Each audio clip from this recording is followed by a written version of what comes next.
একদিন অসীম নীল সমুদ্রের গভীর থেকে উঠে এলো এক রাজকুমারী। প্রথমবারের মতো সে পা রাখলো মানুষের ভূমিতে।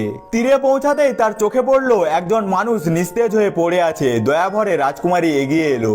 সে মানুষটিকে বাঁচানোর চেষ্টা করলো, মুখে মুখ দিয়ে দিল শ্বাস, যা রেস্কিউ ব্রেথ নামে পরিচিত। কিন্তু সেই মুহূর্তে ঘটলো অদ্ভুত এক ঘটনা। রাজকুমারীর সঙ্গে আনা এক পবিত্র সামুদ্রিক বস্তু ভুলবশত প্রবেশ করে গেল সেই মানুষের শরীরে।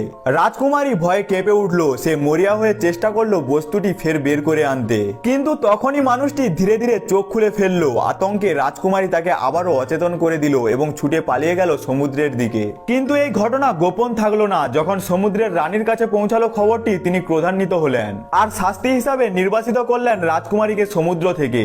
এখন রাজকুমারী আর সমুদ্রে নয়, বাধ্য হয়ে তাকে থাকতে হলো এই অচেনা ভূমিতে। কিন্তু ভূমির জীবন তার কাছে ছিল সম্পূর্ণ অজানা। ভুল করে সে ঢুকে পড়লো পুরুষদের শৌচাগারে। প্রহরীরা ধাওয়া করলো। ভয়ে রাজকুমারী চিৎকার করে উঠলো, আর সেই মুহূর্তে জেগে উঠলো সেই মানুষের ভেতরে থাকা পবিত্র শক্তি। সে হঠাৎই উপস্থিত হলো রাজকুমারীর সামনে। ভয়ে পালাতে পালাতে রাজকুমারী ধাক্কা খেলো তার সঙ্গেই। তার একটাই উদ্দেশ্য, যেভাবেই হোক সেই বস্তু ফেরত পাওয়া। সে খুঁজে খুঁজে বুঝলো বস্তুটি আসলে লুকিয়ে আছে মানুষের হৃদয়ের কাছে। হাজার চেষ্টা করেও সে তা বের করতে পারলো না। এই সুযোগে মানুষটি প্রহরীদের ডেকে আনলো আর রাজকুমারীকে বের করে দেওয়া হলো। এখন সে না সমুদ্রের না ভূমির, সে হলো একা, নিঃসঙ্গ আর দুঃখ ভারে ভেঙে পড়া। তখন